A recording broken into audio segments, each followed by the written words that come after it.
there was so much confusion. Like we didn't know we didn't know what was next, and it was just really scary. And I think for the next couple of weeks, there were bomb threats and there's always copycats. So I think down Copley, there were a couple of scares. And wasn't the anthrax thing happening around that time too? I can't remember. Around that time, public. Yeah, because I think like a week before there was an anthrax. Tom Brokaw got a letter. I remember there was a letter that was sent to City Hall around that time. City Hall as well. Yes, but I shared my experience. I mean, anyone else would like to share their experience of where they were and how they felt. Well, I woke up late that morning because I wasn't working that day. And I turn on the TV and I see that somebody flew into one of the towers. And I said, "Wow!" I looked at it and I said, "Wow, that's it didn't look like a small hole." And I was relating it to the Empire State Building. Planes have ran into the Empire State Building in the past. So I said, "Okay, ran into the building. That's kind of strange. It looks like a pretty large hole. Strange." But I had to go somewhere. So I took off. I left my house. Actually, I went to Circuit City. No, Best Buy. I went to Best Buy. And I'm not doing a plug public. I'm about to say, it's part of the story. Advertisement and stuff. It's part of the story. Anyway, I went to Best Buy, and by the time I got to Best Buy, the second plane hit. Dang. And everyone was staring at the televisions. And I was like, "What's going on?" And they said, the second plane hit. And they showed the video over, and I said, "Wow, this is going to change everything." Yeah. Were you scared yourself? I wasn't scared. I just said, "This is the life as we know it is done." Yeah, I think for me, I was in high school, but I went to a boarding school, so there were a lot of international students. There were also people who were from New York. There were also we had a couple of Middle Eastern people too. So for me, it was really, really intense. I felt scared for my life, and actually my mom drove all the way up to our school to pick us up. It was my brother and I went to the same school. It was just really terrifying, especially since one of my classmates was from New York. His father worked there, and there was a lot of not knowing. Cell phones were down. Yes, I remember I couldn't get in contact with a couple of my family members. I tried to reach over there. It was just really, really scary. But I think one good thing from 9/11 was that everyone joined together. It seems like anytime there's a tragedy, people join together. For a couple of days. For a couple of Yeah, exactly, sure. for a couple of days. And then, this is kind of bad, but, and then the enemy was no longer black people. Yeah, I do it remember wasn't black people. So, that's kind of, it's scary, but then it was like, wow, like. It was, I gotta admit, I kind of There's felt a new a sense other. of relief. I didn't feel, and people weren't looking at me like. They weren't scared of us anymore. They got scared of us. Yes, for a good few months 10 to a days. year. Oh, yeah, okay. 10 months to a year, because the work that I do, I'm in the public all the time, and I just remembered us showing up to places and people just not looking at us quite the same way as they did before that event took place. So yeah. But the last thing I was going to say is, I guess we still take it for granted, and I don't know if we really, really remember 9/11, if we're just focusing on the people's deaths and not really remember that our freedom and our safety was taken from us. Because I traveled, and my husband actually brought a whole tube of toothpaste. He was only supposed to have 1 ounce, and a whole tube of toothpaste went through, and they didn't even catch it. And I've known colleagues who brought in sharp objects on the plane.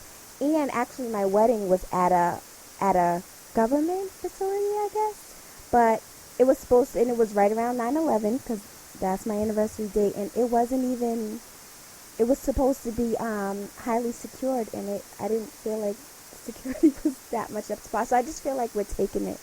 We're taking it for granted. What do you guys think about all the conspiracy theories surrounding 9/11? There's still a lot of people out there that really believe that it didn't happen, or that the way it happened isn't what was portrayed to have happened, and that many people have maintained that just from a physics standpoint, that the buildings wouldn't have fallen if it was an airplane. Like, there's been just a lot of naysayers I'm one of those. about this.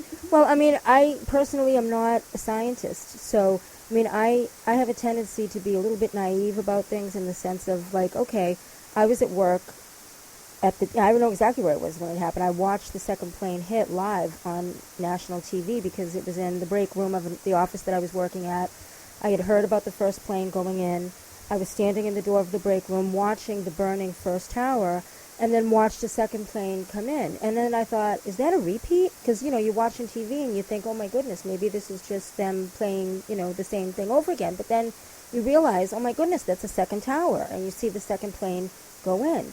So, you know, I sort of take it on face value that what happened is what happened, but I'm sure, you know, there are lots of things that go into masterminding an event like that, and it opens itself up, I think, for a lot of interpretation by a lot of different people who, you know, may have more details about the event than I've acquainted myself with, you know what I mean? So I'm just curious what you think about.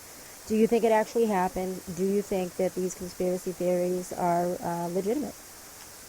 I tend not to believe that a lot of the conspiracy theories are legitimate, only because I understand that jet fuel can burn at 3,000 degrees, and that steel can only tolerate up to 2,500. So that's why, when it comes to the structural of the building, the structural integrity of the building, I can understand how all that fuel, because they didn't travel far. They went from Boston to New York, so they didn't go across country. They were fueled up to go across country, and it only took a little while for them to get to New York. But the building didn't. The building collapsed. It didn't. They only hit the top. So why wouldn't it just break off that way? Why would it collapse? Well, because they had a pancake structure. Yeah, you got to understand. Well, for me, I mean, I'm not a conspiracy theorist. I like to I like to make sure that I look at the human aspects of it. And people died. Thousands of people died. So whatever happened, whatever scientist or whoever trying to say was different, thousands of people died that day and are still dying. So with that being said, we have to focus on the human side of it, and human lives perished that day. So let's make it a tribute to the individuals that died, and it should be a yearly tribute because that's basically like a war. That was a war in the city. And a lot of people that weren't supposed to die died that day, and there's a lot of people that still stepped dying. up. Countless stories of people that did exceptional things to help many people survive that day. And what I'm worried about is that I'm worried about this day becoming a barbecue 50 years from now. You know, a day off and people just going to cook out rather than, you know, the things that we saw, the family members that were affected. And I know that, and there's so many tragedies that have taken place since then, even in recent memory. Yeah.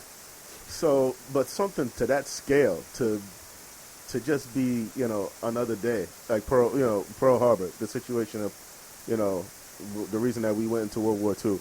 You know, that's, you know, it's kind of looked at as a holiday, and it's sad to say that, but I think that a lot of people just look at it as a day off or a holiday, or, oh yeah, that happened. And, you know, the people that were around when that took place, they remember that day, and it means something different to them, and they're dying off. But you know, I'm worried, and that's what I'm worried about with 9/11. You know, I had a conversation. It's funny that you talk about that, Anthony Cook, because I had a conversation with an individual, and he clearly stated that the reason why it's a holiday is because people want to forget. They want to forget about the tragedy. But if you lived it, there's no possible way, I feel, that you can ever forget about that. You can't forget about thousands of people dying. So what does 9/11 mean to you? So what is 9/11? 9/11 to me is people who have passed away. Thousands of people. And people who are still dying today. Not necessarily the buildings, because I think people uphold the buildings more than they do the human life. Because they're rebuilding the World Trade Center. Okay, that's great. Yes. What's it called? The Freedom Tower The now? Freedom Tower. Yeah. Right. Yeah. But let's talk about those people who passed away and are still dying. Where's the memorial? Where I should see those people's names every September. Every September. I'm hearing about stories now, and it happened 12 years ago. That's crazy And to there's me. plenty of people affected, like you said, that are still living now with the effects Yes. of 9/11, breathing in that dust. Why is there not a fund from the government? 9/11 fund. Why is there not research going on? So once again, this is the Minority Men Show. I'm your boy, Public Announcement. Coming up next, what is coming up next, Anthony? Coming up next, we're going to be talking about the situation in Syria. We're going to have a discussion about what's been happening here and abroad. Here and abroad. This is the Minority Men Show. Continue to listen, 857-366-5444. If you would like to call in and let people know and hear your voice. Stay tuned.